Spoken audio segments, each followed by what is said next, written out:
Louisiana, estado do sul dos Estados Unidos, onde o rio Mississippi termina seu curso. Seus meandros se espalham em um enorme delta formado por depósitos aluviais carregados pelo rio até a foz do Golfo do México.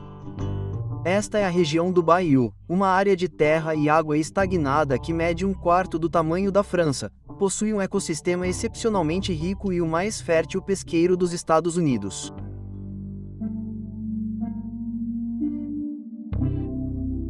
Já sujeita a furacões sazonais e inundações do Mississippi, a região agora enfrenta outra ameaça. A terra está afundando aos poucos. As causas são predominantemente criadas pelo homem. Barreiras contra inundações, diques, canais e drenagem de pântanos estão bloqueando os depósitos de sedimentos que fortalecem o nível do solo.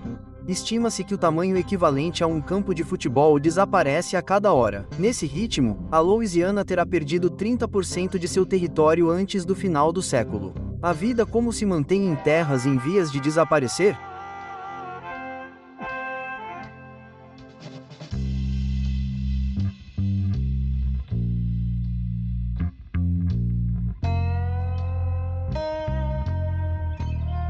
Após 2 horas de carro ao sul de Nova Orleans, chego a Pointe Chambaio. Conhecida pela abundância de caranguejos, camarões e ostras, é também uma das zonas mais expostas a tempestades e inundações.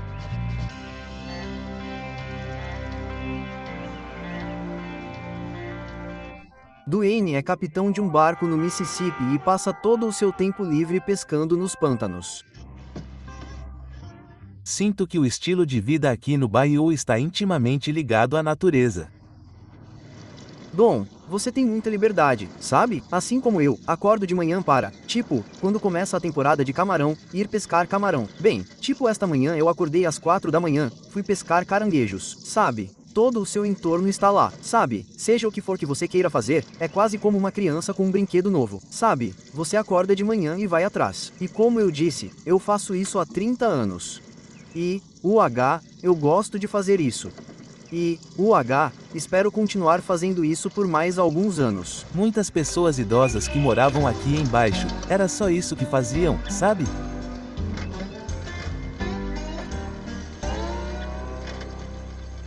Tem algumas com garras azuis e outras com garras vermelhas. Peguei várias aqui. Vamos lá, pessoal. Ele belisca forte, hein? Sim, você está procurando emprego? Sabe onde procurar? Sim. Tem muitos caranguejos aqui? Normalmente tem muito mais caranguejos do que isso, mas foi o que tivemos hoje. Alguns dias foram melhores do que outros. Então, o que mudou? A água salgada vem do mar e tudo, e acho que está matando muita vegetação onde os caranguejos vivem. Acho que também tem furacões e essas coisas. Então, digamos que muita água salgada vem com as tempestades. Ela leva cerca de metade do ano embora e às vezes temos 1 ou 2, talvez 3 furacões por ano.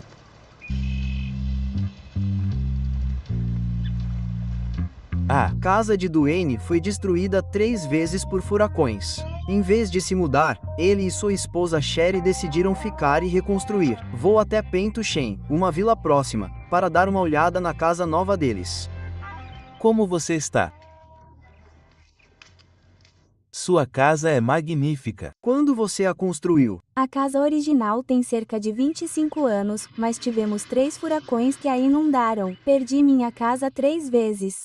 Então, na primeira vez que a água atingiu essa altura. Não, a casa era originalmente sobre uma laje de cimento. Era uma casa de tijolos. E no primeiro furacão, tivemos cerca de 3 polegadas. Entendo. Cerca de 3 polegadas. Então, tivemos que cortar a parte interna das paredes para 3 pés. Acabamos cortando 3 pés e retiramos todo o isolamento. Então, outra tempestade veio alguns anos depois. Então, tive cerca de 30 centímetros de água. Então, tivemos que cortar todas as paredes novamente, retirar todo o isolamento. Bem, na terceira vez, tivemos 4 pés de água. Então, foi isso. Eu estava pronto para correr. Mas com todas as novas diretrizes e regulamentações das seguradoras, para você poder ter eletricidade em casa, você tinha que ficar 3 metros acima do nível do mar.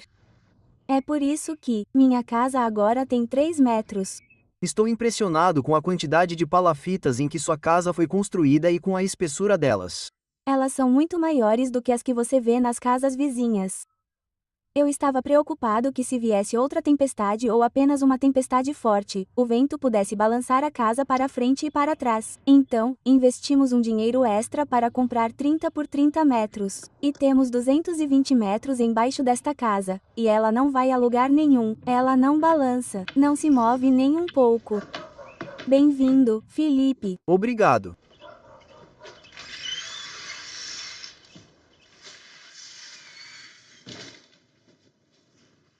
Seu marido construiu tudo isso? Muito sangue, suor e lágrimas. Eu posso imaginar. Certo, vamos para lá? Não. Certo.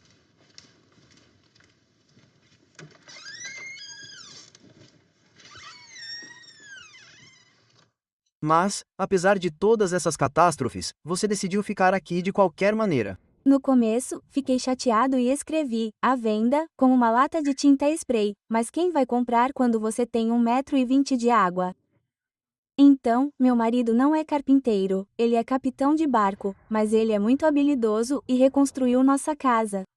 Levou 3 anos para reconstruir, com ele trabalhando 77 horas no rebocador, mas conseguimos. E eu amo minha casa, não a trocaria por nada. Levou 2 dias para a água sair da casa, então podemos começar a limpeza.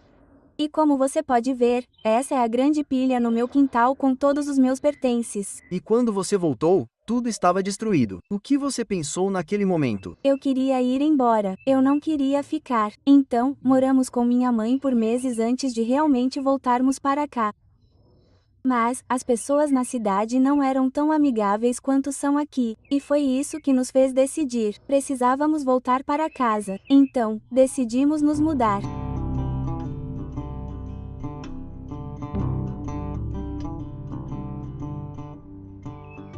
O fato de tudo ser elevado aqui, as casas, os prédios públicos, as igrejas.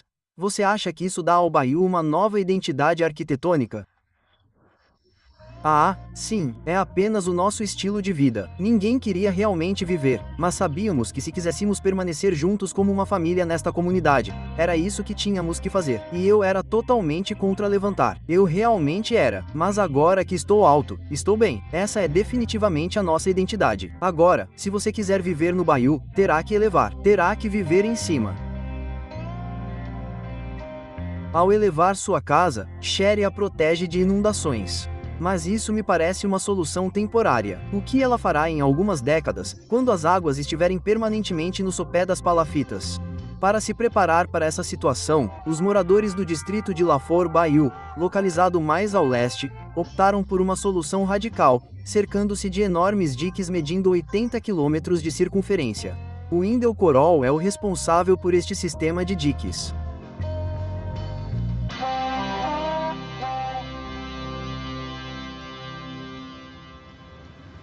Ah! Então estamos bem no dique aqui. E podemos ver os dois lados. Dentro do sistema de diques, não tivemos inundações desde que fechamos o sistema, então as pessoas podem construir de forma um pouco diferente dentro do sistema. Do lado de fora, você tem que construir com o entendimento de que a água vai inundar sua propriedade de vez em quando. Se você construir e a água entrar no seu quintal, isso é um inconveniente. A água entrando em sua casa é um desastre, mas as pessoas que ficam, elas lidam com o risco da água, mas elas amam o estilo de vida. O resto se mudou e viajou para esse estilo de vida. Você tem que trabalhar um pouco mais para viver do jeito que costumávamos viver. Mas no passado, todas as pessoas que moravam no Bayou tinham casas como essas? Não, as casas não eram construídas dessa forma. Elas ficavam basicamente no cume e o cume tinha uma elevação decente e elas construíam acima do cume. Então, havia alguma altura ali também, mas não a esta altura, mas como o terreno caiu muito, eles têm que construir a esta altura se você não estiver dentro de um sistema de diques. Então, tivemos que mudar a forma como construímos. Nós sempre construímos com alguma elevação, mas como o solo está descendo, tivemos que construir casas mais altas acima do solo natural. Como paramos o rio, estamos tendo algumas mudanças geológicas tremendamente rápidas na água ou na terra que poderia estar acima do nível do mar. Há apenas alguns anos, agora está abaixo do nível do mar. Esse fenômeno de afundamento de terra se deve principalmente a uma combinação de fatores causados pelo homem. A mineração subterrânea de hidrocarbonetos pelas empresas de petróleo, mas também um número crescente de barragens, diques e canais rio acima do delta do Mississippi estão impedindo o rio de transportar os sedimentos que naturalmente cimentaram o terreno.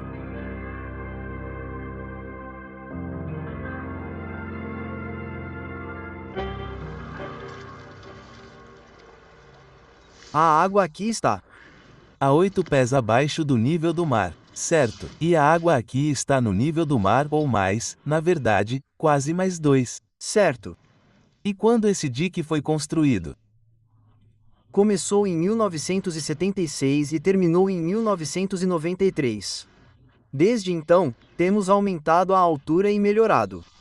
Certo, houve inundações em 1985, mas desde que fechamos o sistema, não houve mais inundações. E vai de onde para onde? Tudo bem, vai de La Rose, Louisiana, até Golden Meadow. 4 comunidades, cerca de 27 mil pessoas, um pouco mais abaixo. Não temos um sistema de diques em Leeville, e Leeville não é mais uma comunidade devido ao afundamento. E então, com a elevação do nível do mar, tornou-se cada vez mais necessário construir diques. E isso vai continuar. Tenho comunidades que terão que construir diques ou abandonar as comunidades. Mas como você explica que, de um lado, o nível do mar está subindo e, do outro, a terra está afundando? Superfície. Bem, na verdade, em ambos os lados da Terra, toda a plataforma está afundando. Se você observar Leeville, nos últimos 100 anos perdemos 4 toneladas, 3 pés de subsidência e 1 pé de elevação do nível do mar. Estamos perdendo terras mais rápido com isso e perdendo elevação mais rápido do que a elevação do nível do mar. Então, combinados, é um problema muito ruim. Para evitar inundações, você constrói diques. Mas o que você pode fazer para evitar que a terra afunde? Na verdade, você só precisa lidar com isso. Você lida com isso da melhor maneira possível. Você sabe que a terra está afundando. Nada dura para sempre. Enquanto fizer sentido aqui, viveremos aqui. E quando não fizer sentido, continuaremos a nos mudar. Mas temos nos mudado. Geração após geração, nos mudamos. E chegará o momento em que nos mudaremos novamente.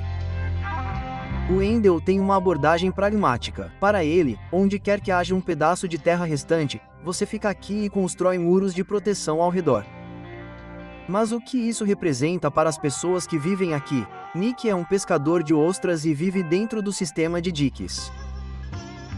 Na verdade, estamos em uma bacia.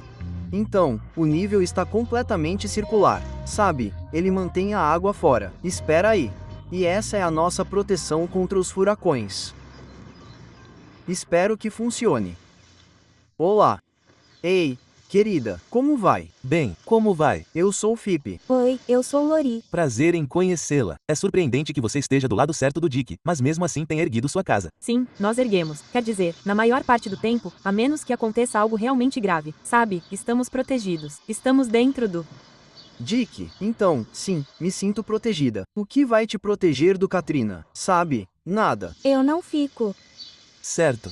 Só porque você nunca sabe quando vai acontecer. Então, toda vez que há uma tempestade ou um furacão, você vai embora. Eu vou para a casa da minha mãe. Ela mora no norte do Texas. Eu vou longe o suficiente. Sim, fica a centenas de quilômetros de distância. E você, Nick, você não vai embora. Você fica aqui. Não, eu fico aqui. E temos que cuidar de todos os barcos e casas. Temos 5 barcos, 7 casas. E você tem muita coisa para deixar. E para o negócio, para as ostras, eu dou boas-vindas aos furacões. Eu adoro furacões porque eles podem matar 30% das minhas ostras, mas me devolvem 0,00%. Mas se houver uma enchente, você pode mudar sua casa para outro lugar?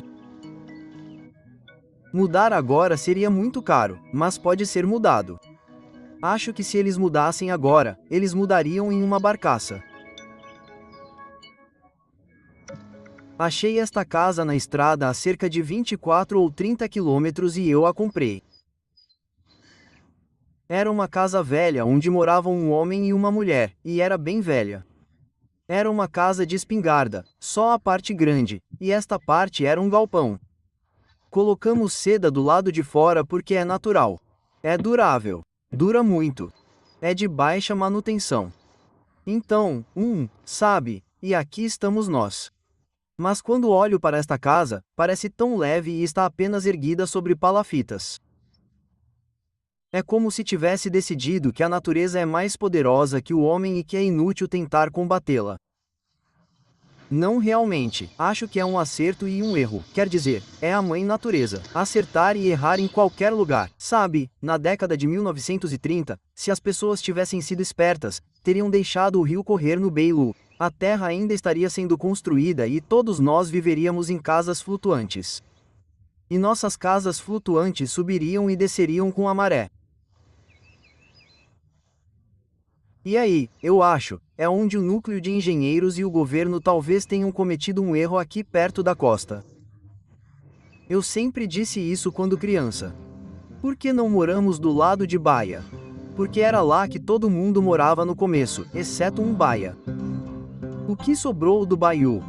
Sinto que, com o desaparecimento dos pântanos, os moradores estão falando de uma paisagem que não existe mais.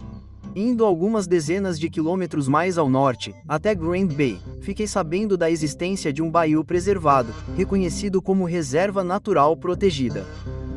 Persim nasceu e foi criado aqui, herdando a riqueza cultural de seus ancestrais Sinjum, que viviam em harmonia com os pântanos. Os Sinjum eram falantes de francês vindos da Acádia, no Canadá. Expulsos pelos britânicos em 1755, eles encontraram refúgio e se estabeleceram na colônia francesa da Louisiana. Todo o delta do Mississippi era assim?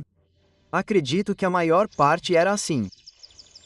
Você sabe, o natural antes dos brancos chegarem, quando os índios viviam aqui e não havia diques ao longo do rio. As inundações naturais do rio a cada primavera ao longo de milhares de anos fizeram com que a terra se acumulasse. Foi isso que construiu toda essa área do delta.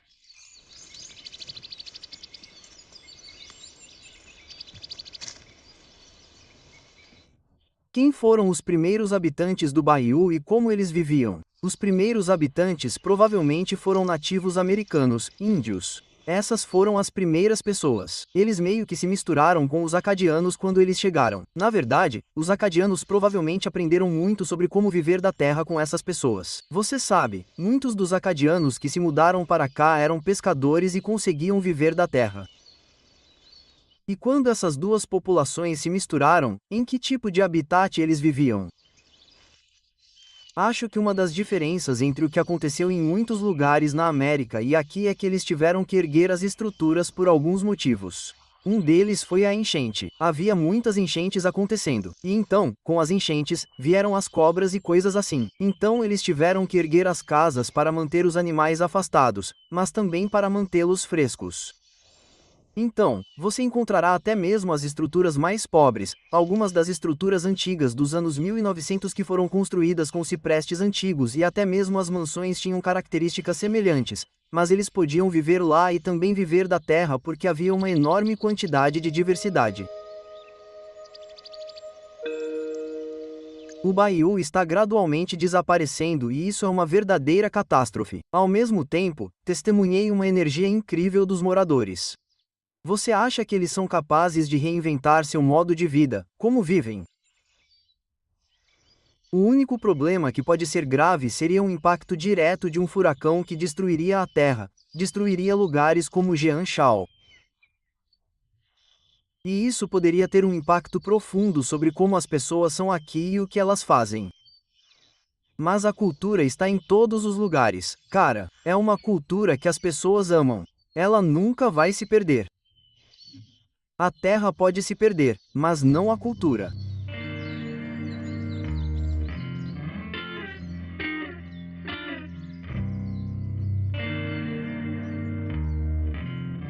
Jeanshao que Persim mencionou está localizada na parte mais ao sul da Louisiana. A situação aqui é crítica. A ilha perdeu quase metade de sua extensão territorial nos últimos 15 anos. Para a comunidade nativa americana que vive aqui, não é apenas a terra, mas toda a cultura está vivendo com o tempo emprestado. Quem são os habitantes desta ilha? Eles são, em sua maioria, nativos americanos Cheramashi e Chequi. Alguns dos meus avós se casaram com franceses que vieram do Canadá. Então, eu não sou totalmente nativo. Isso significa que você fala francês. Sim, eu falo francês. Todo mundo aqui fala? Os idosos ainda falam. Sim. Os mais velhos e alguns dos mais jovens, como os de 30 ou 40 anos, falam, mas os jovens que estão indo para a escola agora, não.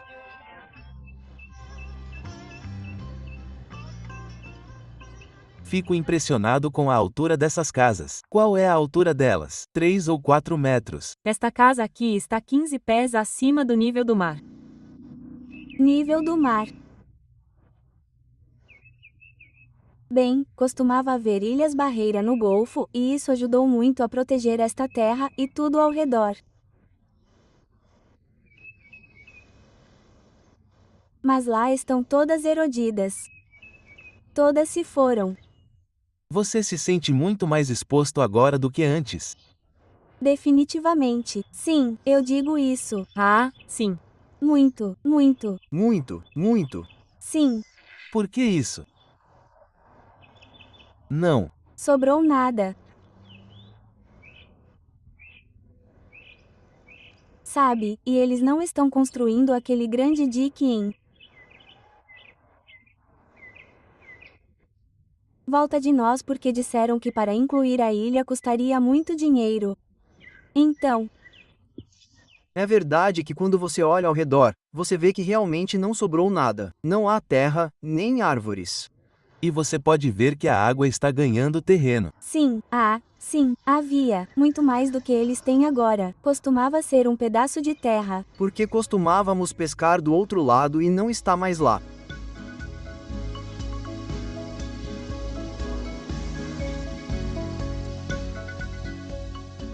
Posso imaginar meu bairro mudando, minha cidade mudando. Mas não consigo imaginar que a terra em que vivo possa simplesmente desaparecer totalmente um dia. Você se vê saindo daqui? Vai chegar a esse ponto. Todos nós sabemos. Então, precisamos nos preparar, eu acho.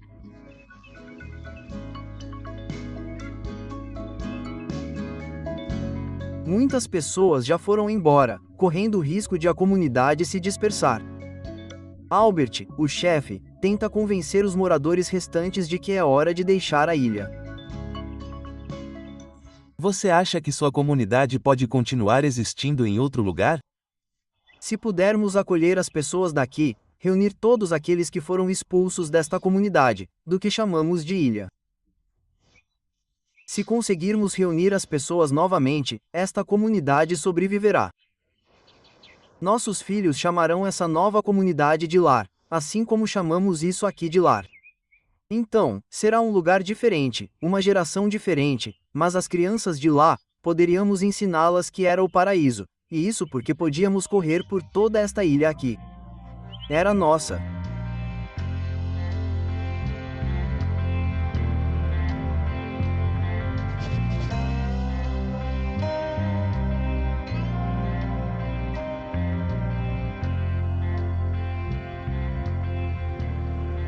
Eu me juntei a Nick e seu barco novamente para uma última viagem no rio. Inundado pelo mar, o Bayou parece um paradoxo, cheio de vitalidade e vida, embora tudo o que compõe sua riqueza esteja desaparecendo cada vez mais a cada dia. Naturalmente, tudo isso era terra. Meu pai costumava me amarrar naquele cano do meio do meu andador e eu não conseguia ir, sabe? Eu simplesmente dava voltas. Então, estive neste barco a vida toda. E, sabe, eu cresci e mal podia esperar para ser um armeiro.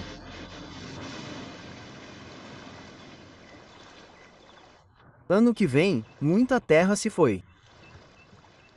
Quando eu te ouço, posso sentir que você tem uma relação muito forte, quase íntima, com esta terra. Eu amo a terra, eu queria poder reconstruí-la. Eu queria que não a perdêssemos. Eu quero dizer, o que faremos em 100 anos? O que meus netos farão? Eles nunca saberão que as histórias que eu conto a eles são verdadeiras. Não haverá terra para justificar isso. Sabe, eu trouxe vocês aqui nesses canais porque queria mostrar as árvores, mas não tem mais. Todas elas se foram. Pouquíssimas árvores. Então, sim, eu tenho uma ligação muito forte com a terra, sabe? Não sou índio, mas me sinto como um índio. Eu amo a terra, o mar, o ar, sabe? E acho que mais pessoas deveriam respeitar e amar isso, e talvez tivéssemos mais disso.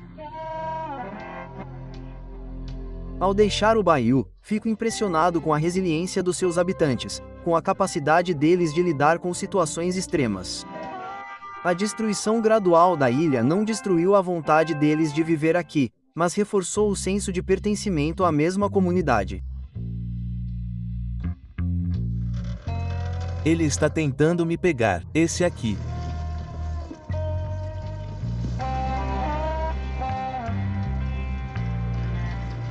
Ele belisca forte.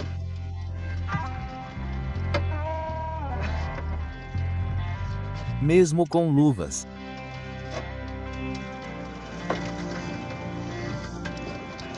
Ei, sai! Sai do meu dedo.